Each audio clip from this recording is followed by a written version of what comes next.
വായനാ ദിന ക്വിസ് ചോദ്യങ്ങൾ. ഏതു വർഷം മുതലാണ് കേരളത്തിൽ വായനാ ദിനം ആചരിക്കാൻ തുടങ്ങിയത്? 1996 ജൂൺ 19 മുതൽ.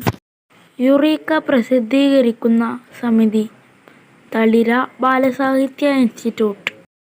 ആദ്യത്തെ മലയാള പുസ്തകം? സംക്ഷേപവേദാർത്ഥം. ആദ്യമായി മലയാള ലിപി അച്ചടിച്ച പുസ്തകം? Hortus Malabaricus. മാധവിക്കുട്ടി ഇംഗ്ലീഷിൽ കൃതികൾ രചിക്കുമ്പോൾ ഉപയോഗിച്ച പേര്? കമലാദാസ്. മലയാളത്തിലെ ആദ്യത്തെ നോവൽ? കുന്തലത. കുന്തലത രചിച്ചത് ആര്? അപ്പു നെടുങ്ങാടി. കേരളം എന്നറിയപ്പെടുന്ന എഴുത്തുകാരൻ?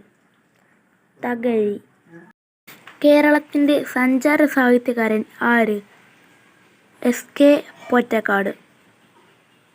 അമ്പലമണി ആരുടെ കൃതിയാണ്? സുഗതകുമാരി. മലയാള ഭാഷയുടെ പിതാവ് ആര്? തുഞ്ചത്ത് എഴുത്തച്ഛൻ. അടൂർ ഗോപാലകൃഷ്ണന് ധാരാളം അവാർഡ് നേടിക്കൊടുത്ത കൃതി? ഒരു പെണ്ണും രണ്ടാണും. ഓർമ്മയുടെ ഓളങ്ങളിൽ ആരുടെ കൃതിയാണ്? എം.ടി. വാസുദേവൻ നായർ. കണ്ണുനീർത്തുള്ളി എന്ന മഹാകാവ്യം രചിച്ചത് ആര്? നാലമ്പാട് നാരായണ മേനോൻ. കേരള ഹെമിംഗ്വേ എന്നറിയപ്പെടുന്ന എഴുത്തുകാരൻ? എം.ടി. വാസുദേവൻ നായർ. ഞാൻ എന്നത് ആരുടെ ആത്മകഥയാണ്? എൻ. പിള്ള. മലയാളത്തിലെ ആദ്യ പത്രം ഏത്? രാജസമാചാരം. ലോക മാതൃഭാഷാ ദിനം എന്നാണ്?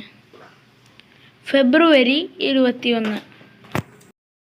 കോവിലൻ എന്ന തൂലികാനാമത്തിൽ അറിയപ്പെടുന്നതാര്? വി. അയ്യപ്പൻ.